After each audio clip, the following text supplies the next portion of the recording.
Hello everyone, कैसे हैं आप सभी। हेलो एवरीवन, कैसे हैं आप सभी। आई होप अच्छे एंड स्वस्थ होंगे। आप सभी का स्वागत है आपके अपने यूट्यूब चैनल लर्न विद प्रीत चौधरी में। आज की जो आपकी क्लास रहने वाली है आपके आरएस मेंस 2024 की, और आपके पेपर है फोर्थ की। पेपर फोर्थ की रहने वाली है जिसमें हमारे यूनिट फर्स्ट यानी हिंदी, और हिंदी में हमारा पार्ट ए, और आज की क्लास में पार्ट सी, यानी आज हम निबंध की आंसर राइटिंग करेंगे। आपने निबंध लिखा होगा, आपने काफी अच्छे से उसको टाइम देकर अच्छे से उसकी तैयारी की होगी। तो आज हम देखेंगे कि आपने कितना अच्छा लिखा और आप उसमें क्या वैल्यू एडिशन कर सकते थे। उससे पहले आपके जो भी आपको कंटेंट दिया जाता है, चाहे आपके हिंदी का हो चाहे आपके इंग्लिश का हो, ये दोनों के दोनों आपको टेलीग्राम चैनल पर प्रोवाइड करवा दिए जाते हैं, तो आप वो ज्वाइन कर लेना। अब बिना देरी किए हुए हमारी आज की क्लास है वो स्टार्ट करते हैं। पर्सन फर्स्ट, निम्नलिखित शब्द युग्मों का अर्थ भेद है वो स्पष्ट कीजिए। अतल, अतल का क्या होगा। अगर अर्थ देखें तो अतल का मीन होता है गहरा। अतल का क्या होता है, गहरा। अतुल, अतुल का होता है जिसकी तुलना न हो। इसका अर्थ क्या हो गया, जिसकी, जिसकी तुलना, तुलना न हो। हमारा एक ही मोटिव होना चाहिए कि जो हमारी ये क्लास होती है इसमें हमारा जो भी हम पढ़े वो यहीं के यहीं याद कर ले। अतल गहरा और अतुल जिसकी तुलना न हो, यहीं पे याद करवाने के लिए इस क्लास का टाइमिंग है मैंने 20 से 25 मिनट कर रखा है। हो सकता है ये क्लास आपके 18 मिनट की भी आपको मिल जाए, हो सकता है ये 28 मिनट की भी मिल जाए, लगभग है आपके 20-25 मिनट।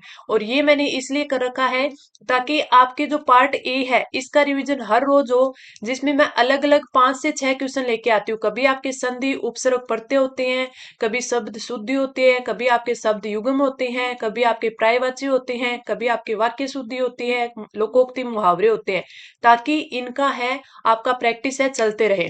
साथ में आपके पार्ट बी व सी, बी व सी भी लाती रहती हूँ। एक चीज देखो, अगर आप डेली के दिन के 20 मिनट भी इस क्लास को देखते हो, ठीक है, तो उससे आपको क्या बेनिफिट होगा कि एक तो आपको आंसर राइटिंग में हर क्लास में ज्यादा नहीं, आपको 5 से 6 चीजें कुछ ऐसी देखने को मिले जो कि आपके आंसर राइटिंग में एक अच्छी वैल्यू एडिशन करे। तो वो देखिए आपके लिए 20 मिनट है वो बहुत ही बेनिफिशियल होगी। इसीलिए इस क्लास की जो टाइमिंग है वो ज्यादा नहीं रखती मैं, आपके 20 से 25 मिनट ही रखती हूँ, ताकि आपकी प्रैक्टिस है वो अच्छे से हो पाए और आपका ये भी ना हो कि अब हमें, क्योंकि अब जितना देखें तो टाइम कम रहता जा रहा है हमारे लिए, तो उसके लिए हमें और सब्जेक्ट भी पढ़ने होते हैं, 3 पेपर और भी है इसके अलावा। तो अगर हम पेपर फोर्थ को 2 घंटे देते हैं तो उस 2 घंटे में अगर हम 20 मिनट है वो इस क्लास को देते हैं तो ये हमारे बहुत ज्यादा बेनिफिशियल रहेगी। तो चलिए आगे देखते हैं। उदाहरण, उदाहरण की बात करें तो इसका होता है दृष्टांत। उदाहरण का होता है दृष्टांत। जो भी हम वर्ड लिखें उस पर थोड़ा ध्यान देना कि हम किस प्रकार है वो लिख रहे हैं, ताकि हमारी शब्द शुद्धि है वो अच्छे से रहे। उद्धरण का अर्थ क्या होता है, उद्धरण का अर्थ होता है उतारना, उतारना। उद्धरण का अर्थ क्या हो गया, उतारना या फिर ऊपर उठाना, या फिर ऊपर उठाना। अतल गहरा, अतुल जिसकी तुलना न हो। उदाहरण दृष्टांत, उद्धरण उतारना या ऊपर उठाना। आगे बढ़ते हैं। अगला हमें दिया हुआ है अस्थि। अगला हमें दिया हुआ है अस्थि। अस्थि का होता है, ठीक है, और एक होता है अस्थि। अस्थि की बात करें तो अस्थि का क्या होगा, हड्डी। अस्थि का क्या होगा, हड्डी। अगला देखें, और क्या होता है, यानी तरफ। अपन बोलते हैं ना उस ओर, यानी उस तरफ, किसी चीज की ओर इंगित करते हैं तो बोलते हैं ना उस तरफ, उस ओर। एक होता है और का होता है यथा, यानी जैसे, यथा, और यथा। अगला आता है कांति। एक कांति होता है, एक क्रांति होता है। कांति की बात करें तो कांति का अर्थ क्या होता है, चमक। कांति का अर्थ क्या हो गया, चमक। और क्रांति, क्रांति क्या होता है, परिवर्तन। जैसे अपने 1857 की क्रांति थी, तो क्रांति का अर्थ होता है परिवर्तन। तो हमने पढ़ा अतल गहरा, अतल गहरा। और क्या था, अतुल जिसकी तुलना न हो, जिसकी तुलना न हो, यहीं पर हमें याद करना है। दूसरा पढ़ा हमने दृष्टांत यानी उदाहरण। उदाहरण का क्या था? दृष्टांत। उदाहरण का दृष्टांत। उसके बाद है उद्धरण, उतारना। उद्धरण का उतारना। अस्थि है और अस्थि हड्डी। अस्थि हड्डी। इसके बाद हमने पढ़ा तरफ और तरफ और यथा। और यथा। उसके बाद कांति यानी चमक और क्रांति परिवर्तन। यही पर हमने याद कर लिया। अब हम बढ़ते हैं अगले क्वेश्चन की तरफ। अगला क्वेश्चन दे रखा है हमें पर्यायवाची का। इसमें हमें पर्यायवाची दे रखे हैं, 5 पर्यायवाची हमें लिखने हैं। सबसे पहले देखें तो हमें दे रखा है प्रतिष्ठा, और दो दो पर्यायवाची लिखने, हम 2 से 3 इनके याद करेंगे। प्रतिष्ठा यानी कि गौरव, इज्जत, सम्मान, आदर। तो इसमें हम कई चीजें लिख सकते हैं, जैसे प्रतिष्ठा प्राप्त करना, गौरव प्राप्त करना, इज्जत, इज्जत, और लिख सकते हैं अपन सम्मान, सम्मान। इसके अलावा अपन लिख सकते हैं आदर सत्कार यानी आदर। ठीक है। और इससे मान मर्यादा। और क्या लिख सकते हैं? मान मर्यादा। तो अपने प्रतिष्ठा के 4 से 5 हो गए। गौरव, इज्जत, सम्मान, आदर, मान मर्यादा किसके? प्रतिष्ठा के। अगला आता है फणिंदर। फणिंदर यानी शेषनाग। इसकी बात करें तो इसके पर्यायवाची हो जाएंगे, जैसे शेषनाग हो गया, नागराज हो गया, नागराज। इन्हीं का क्या होता है? शेषनाग। शेषनाग। और फणिंदर को क्या बोलते हैं? वासुकी। और क्या बोलते हैं? वासुकी। इसके अलावा इनको बोलते हैं सरपराज। क्या बोलते हैं? सरपराज। सरपराज के अलावा फणी। तो ये सारे किसके हो गए? ये फणिंद्र के हो गए। नागराज, शेषनाग, वासुकी, सरपराज, फणी। और इनको एक उर्गाधिपति भी बोलते हैं, लिख लीजिए, उर्गाधिपति। बाई चांस मान के चलिए कि अपन को आ ही जाए कि उर्गाधिपति के क्या लिखे, अपन को आपको पर्यायवाची लिखनी हो तो इनका पता हो तभी हम लिख पाएंगे ना, उर्गाधिपति। ठीक है। नागराज, शेषनाग, वासुकी, उर्गाधिपति, फणी और सरपराज। अगला आता है हमारा बांदी। बांदी यानी जो दासी। बांदी यानी दासी। इसके अलावा और क्या होता है? नौकरानी। दासी, नौकरानी या सेविका। ये 3 तो बिल्कुल इजी हो गए। सेविका। ठीक है। और इसके अलावा इनको क्या बोलते हैं? अनुचरी भी बोलते हैं। अनुचरी। तो कई बार ये आ ही जाए ना, अनुचरी हमारे इसमें शब्द युग्म में आ जाए। तो दासी, नौकरानी, सेविका, अनुचरी ये बांदी के हैं। इनके अलावा एक होता है परिचारिका। एक होता है परिचारिका। तो इसका भी आप थोड़ा ध्यान रख लेना। अगला आता है मोक्ष। मोक्ष का होता है यानी मुक्ति, कैवल्य, मुक्ति। अब मुक्ति का हमें पता है, मोक्ष का होता है। ठीक है। एक हमें केवल्य का भी पता होता है। केवल्य का क्यों? क्योंकि हमने बौद्ध और जैन धर्म में पढ़ा है, इसलिए हमें केवल्य का भी पता होता है। एक इसका होता है निर्वाह। निर्वाह। ठीक है। इसके अलावा एक होता है परम पद। एक क्या होता है? परम पद। तो ये आप याद कर सकते हो। मोक्ष के मुक्ति, कैवल्य, निर्वाह, परम पद। ठीक है। आगे बढ़े। अगला हमें दिया हुआ है यामिनी। यामिनी यानी रात्रि, रात। इसके तो काफी सारे हमें याद है। रात्रि, रात, और रजनी। रजनी के अलावा राका, राका, रेन, और क्या? विभावरी। क्या बोलते हैं? विभावरी। और इससे क्या होता है? निशा भी होता है इसका। तो इसके तो हमें काफी सारे याद है। यामिनी, रात्रि, रात, रजनी, राका, रेन, विभावरी, निशा। हमने क्या कौन कौन से? एक तो प्रतिष्ठा का पढ़ा, एक बार फिर इसका रिवीजन कर लेते हैं जिससे हमें अच्छे से याद हो जाए। गौरव, इज्जत, सम्मान, आदर और मान मर्यादा। फणिंद्र की बात करें, सरपराज, फणी, उर्गाधिपति, नागराज, शेषनाग, वासुकी। बांदी की दासी, नौकरानी, सेविका, अनुचरी, परिचारिका।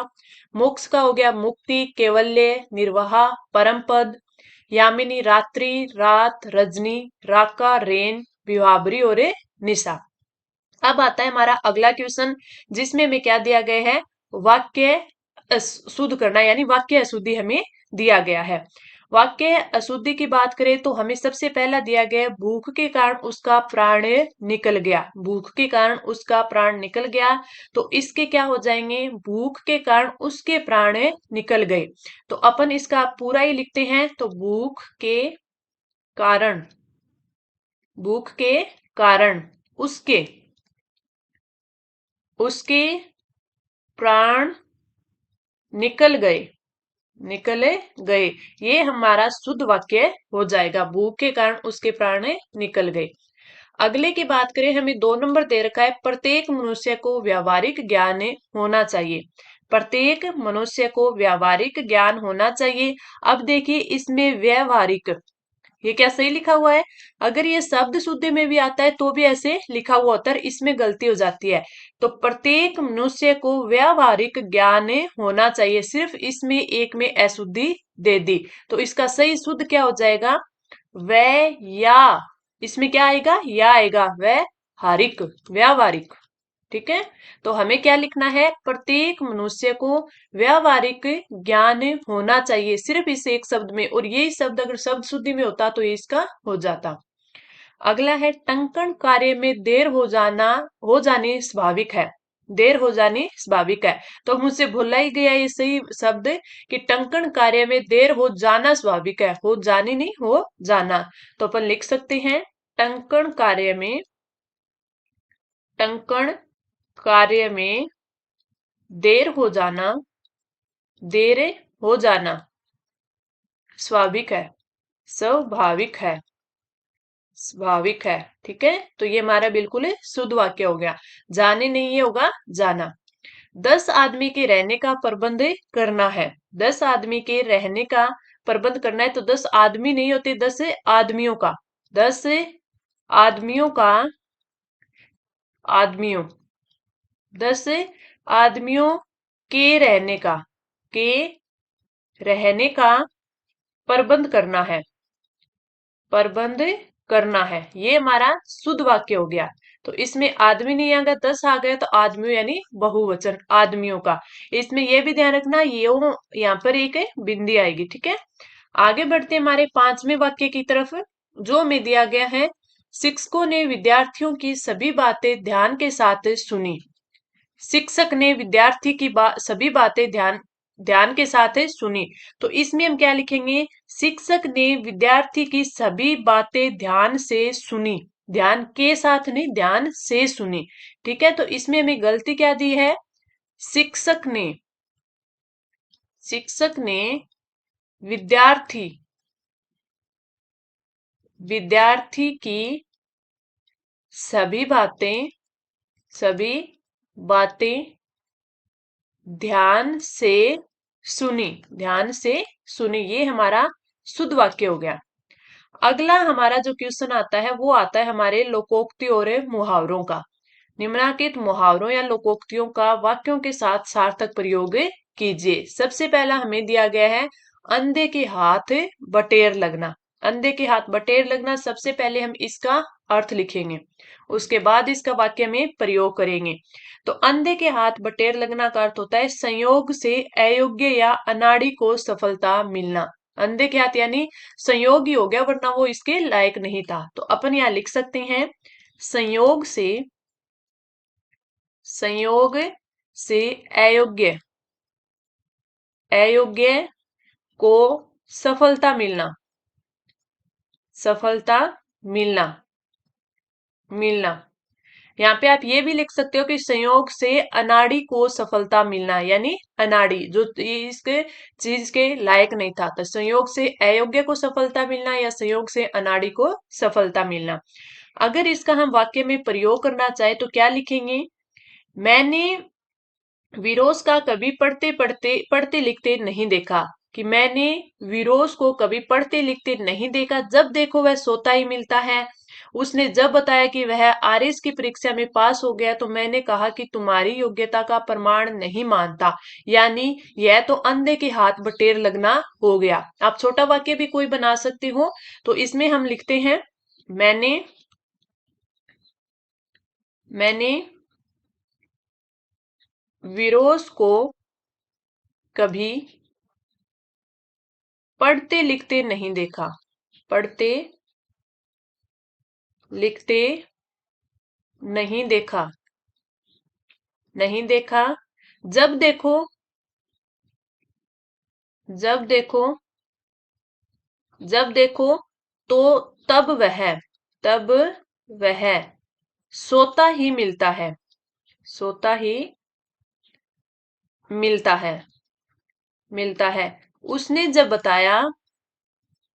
उसने जब बताया। बताया, इसको थोड़ा ऊपर कर लेते हैं। इसमें लिखने के लिए थोड़ा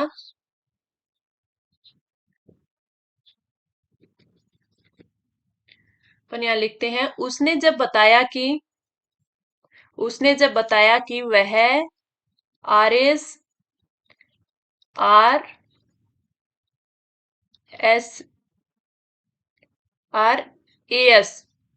AS की परीक्षा में की परीक्षा में पास हो गया।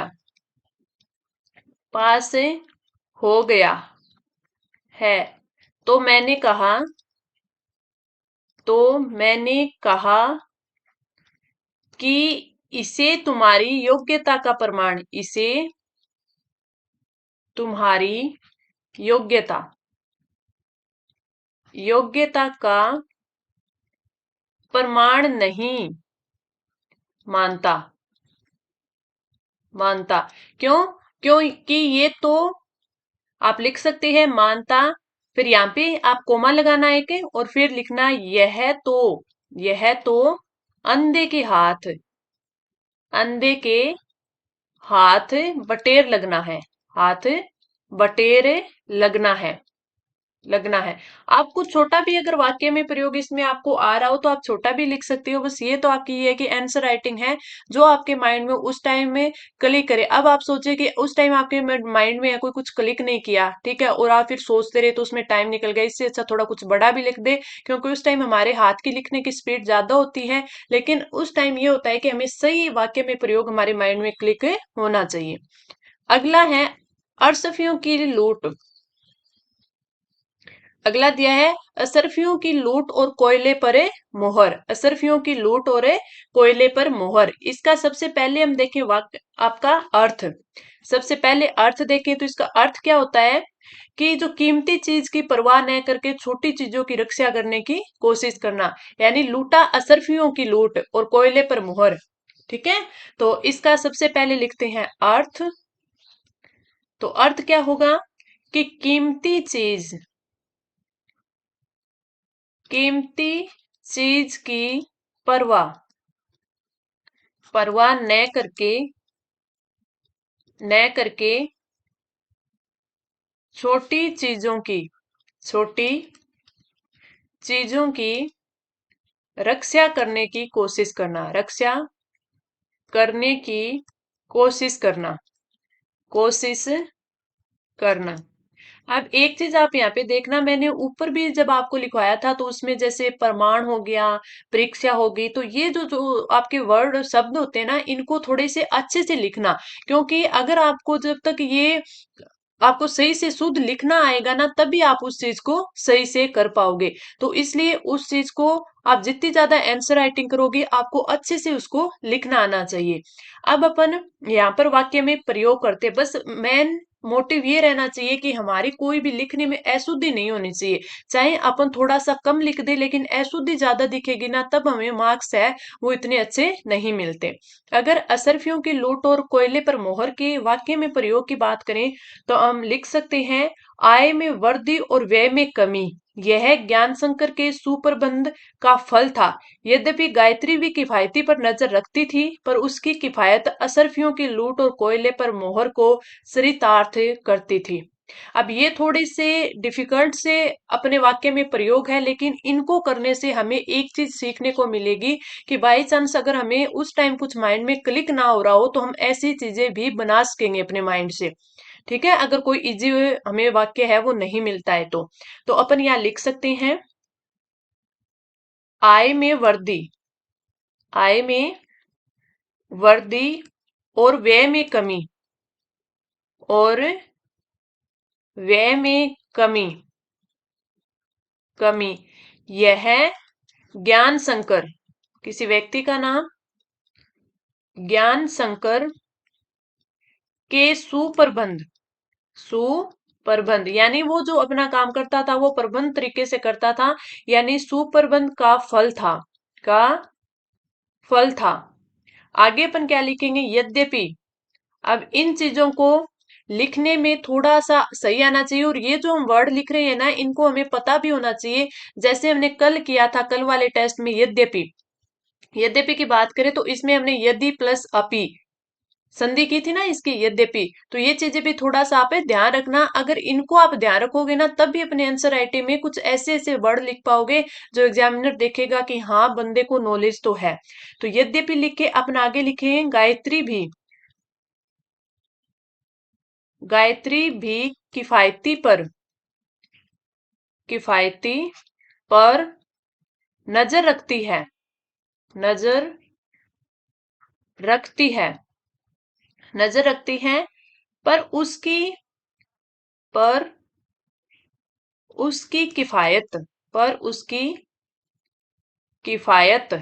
आगे अपन वही हमें जो लोकोक्ति दी गई है, असरफियों,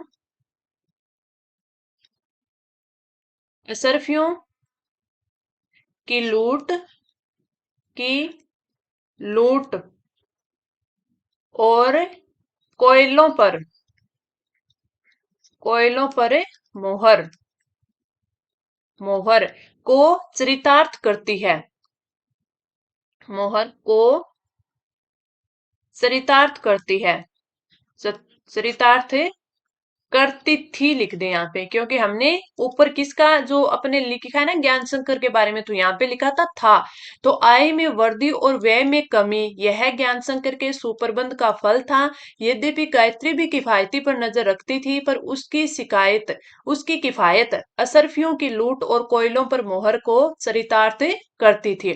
ये हमने इसका कर लिया वाक्य में प्रयोग। अब हमारा आता है पार्ट सी, और पार्ट सी में भी हमारा क्या आता है, हमने बात की थी कि हम पार्ट सी में क्या पढ़ेंगे, आज हम पढ़ेंगे निबंध, और वो निबंध का विषय क्या होगा, जलवायु परिवर्तन संपूर्ण विश्व के समक्ष एक चुनौती।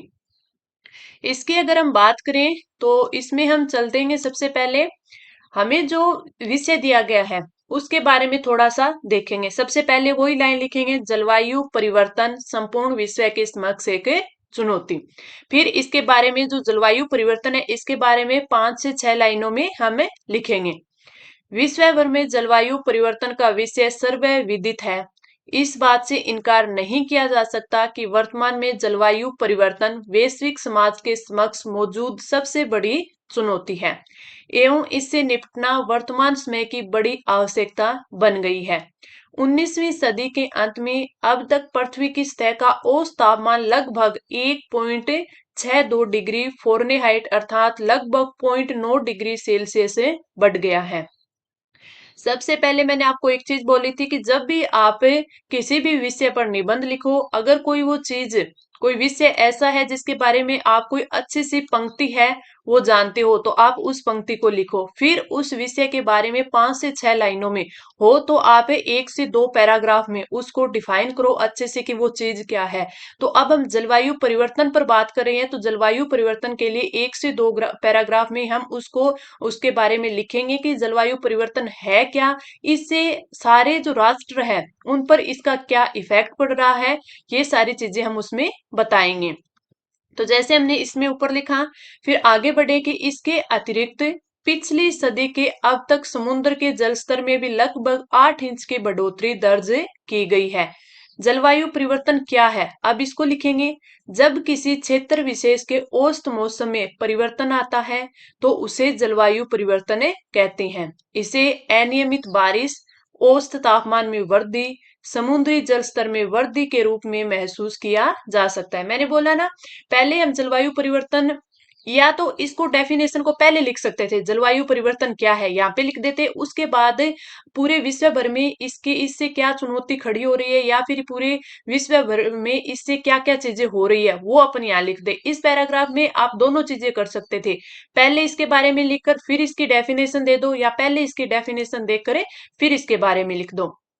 आगे देखें, यह परिवर्तन वर्तमान समय में क्षेत्र विशेष में न होकर संपूर्ण विश्व में देखा जा सकता है, अतः जलवायु परिवर्तन एक वैश्विक चुनौती बनकर उभरा है।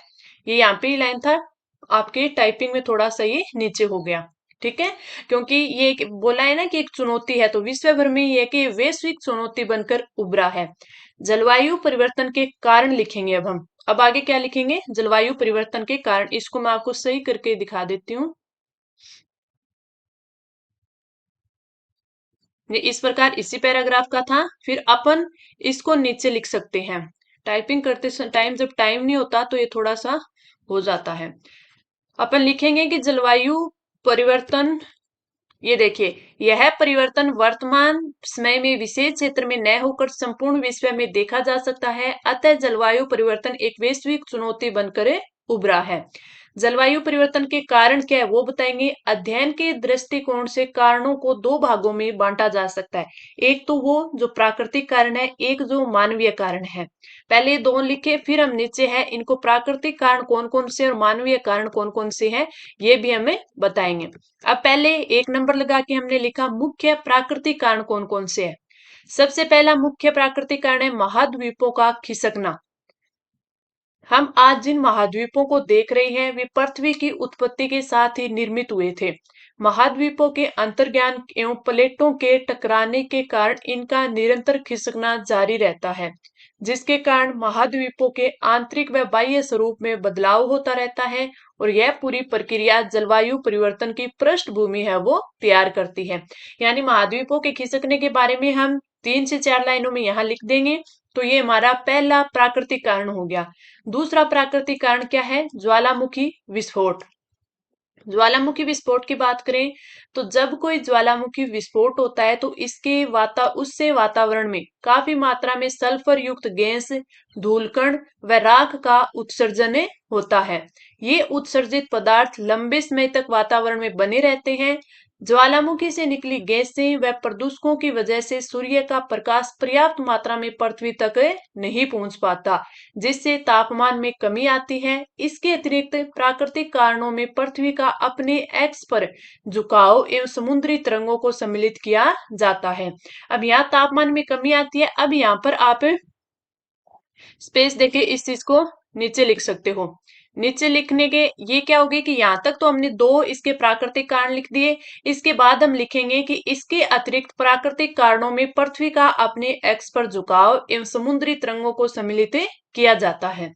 ये हमारा प्राकृतिक कारण कंप्लीट हो गया। अब हम आगे बढ़ेंगे और मानवीय कारण है क्या क्या है इसके वो लिखेंगे। तो मानवीय कारण के पॉइंट बनाने की जरूरत नहीं है, हम सीधा ही लिख सकते हैं मानवीय कारण। वर्तमान समय में जलवायु परिवर्तन की गति एवं प्रभावों में से जिस प्रकार की तीव्र वृद्धि देखी जा रही है उसका मुख्य कारण मानवीय गतिविधियां हैं, जिसमें वन विनाश, जीवाश्म ईंधनों का व्यापक उपयोग, नवीन कृषि पद्धति, औद्योगिकरण तथा शहरीकरण आदि गतिविधियां सम्मिलित है। इसमें जो मानवीय कारण है उनको एक साथ इन्होंने डिनोट कर दिया। इसके अतिरिक्त आधुनिक युग में जैसे जैसे मानवीय गतिविधियां बढ़ रही हैं वैसे वैसे ग्रीन हाउस गैसों के उत्सर्जन में भी वृद्धि हो रही है, और जिसके कारण वैश्विक तापमान में वृद्धि हो रही है। ये हमने मानवीय कारण और आपके जो प्राकृतिक कारण थे दोनों बता दिए। अब इसका हमें सबसे पहले हमने क्या किया उसके बारे में बताया कि जो आपका जलवायु परिवर्तन है, इस जलवायु परिवर्तन है क्या और पूरे विश्व में इसके वजह से क्या क्या चुनौतियां हो रही है। फिर हमने जलवायु परिवर्तन की डेफिनेशन दे दी कि है क्या, उसके बाद उसके होने के कारण बताए, और होने के हमने दो कारण बता दिए, पहला आपके प्राकृतिक कारण और दूसरा मानवीय कारण। ठीक है, उसके बाद हम अब आगे सारांश लिख देंगे इसका कि इससे अब हमें को किस प्रकार है वो आपको भी जलवायु परिवर्तन है वो किस प्रकार हमें कम करना चाहिए। तो आगे की राह आगे की राय यानी सारांश। सारांश में कहा जाए तो जलवायु परिवर्तन अब तक एक न टाली जा सकने वाली चुनौती के रूप में मानवता के समक्ष से खड़ी है। अतः अब समय आ गया है कि संपूर्ण विश्व जलवायु परिवर्तन की इस चुनौती के लिए एकजुट हो जाए, क्योंकि इसका प्रभाव देशों एवं राष्ट्र की सीमाओं में बंधा नहीं होगा। क्यों? क्योंकि ये विश्व भर में है, ये एक जगह नहीं है, ये विश्व भर में है। इसलिए सभी को मिलकर इस चुनौती का सामना करना पड़ेगा। तो ये था आज का हमारा निबंध। आज का हमारा निबंध मैंने अच्छे से आपको बताया कि हम इसको किस प्रकार लिख सकते हैं। अगर आपने इससे भी बेहतर लिखा है तो हो सकता है काफी अच्छे से आपने लिखा हो, लेकिन आपको लगे कि हाँ इसमें हम ये चीजें और हमारे निबंध में वैल्यू एडिशन करके ऐड करके और अच्छा बना सकते थे, तो आप उसको और अच्छा बेहतर बना सकते हैं। अब हमारा आता है अगले टेस्ट यानी आपका टेस्ट नंबर 32 का क्वेश्चन, जिसमें हमें पार्ट बी का क्वेश्चन करना है और उसमें हमें करना है आपका भाव विस्तार यानी पलवन। हमने कौन सा टॉपिक लिया आज, कौन सा विषय लिया या कथन लिया है? यदि प्रेम स्वपन है तो श्रद्धा जागरण है। यदि प्रेम स्वपन है तो श्रद्धा जागरण है। इसका आपको भाव विस्तार करना है। एक चीज याद रखना, भाव विस्तार हो गया, भाव विस्तार यानी आपका पलवन, और दूसरा आपका निबंध इनके लिए आपके पास है वो आपकी क्यूटेशन काफी ज्यादा होने चाहिए, यानी किसी भी विशेष महान वैज्ञानिकों का कुछ कहा हुआ लाइन या फिर महान पुरुषों के द्वारा जैसे गांधी जी हो गए, या फिर जो निबंध का विषय होता है उन विषय से संबंधित जैसे कोई नीति पर हो गया, ठीक है, किसी महिला सशक्तिकरण पर हो गया, या फिर मीडिया पर हो गया, या फिर ऐसे पर्यावरण आपके पर्यावरण पर हो गया, आपके जैसे अभी हमने बात की थी जलवायु प्रबंध उस पर हो गया। किसी चीज पर भी ऐसे जो जो लाइनें होती हैं तो उनको आप एक जगह नोट कर लेना और उनको है वो हमेशा याद करने की कोशिश करना। उन चीजों को एक से दो बार पढ़ते रहना तो वो आपकी याद रहेगी, तो आपको लिखने के लिए आपके पास है वो कंटेंट काफी रहेगा। अपने को याद रहेगी ना, तो अपन को याद ऐसे जब अपन आंसर राइटिंग करेंगे तो अपने पास शब्द ये नहीं होगा कि सोचने की जरूरत पड़ेगी, तो उससे अपना जो आंसर राइटिंग है वो बहुत हद तक है वो अच्छी अपन कर सकते हैं। तो चलिए कल इसकी प्रैक्टिस करना, आज इसकी प्रैक्टिस करना, कल हमें इसका सॉल्यूशन करेंगे। तो आपको क्लास कैसी लगी नीचे कमेंट करके जरूर बताना। अब मिलते हैं अगली क्लास में। धन्यवाद।